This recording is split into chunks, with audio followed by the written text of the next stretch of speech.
আসসালামু আলাইকুম। এখানে পেঁয়াজ কুচি, কাঁচামরিচ, ধনিয়া পাতা কুচি।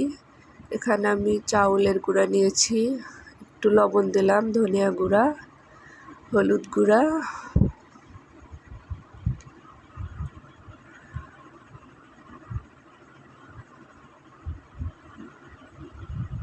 এখানে একটু গরম মশলার গুঁড়া দিয়ে দিলাম, পেঁয়াজ কুচিটা দিলাম, মরিচ কুচি দেব, ধনিয়া পাতা কুচি দিয়ে দেব,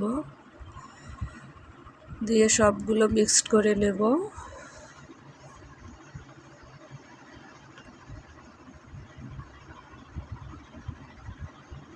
এখন একটু তেল গরম করে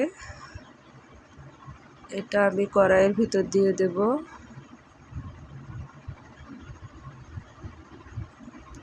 এভাবে আমার ঝাল পিঠা হয়ে যাবে। উল্টিয়ে ভেজে নেব।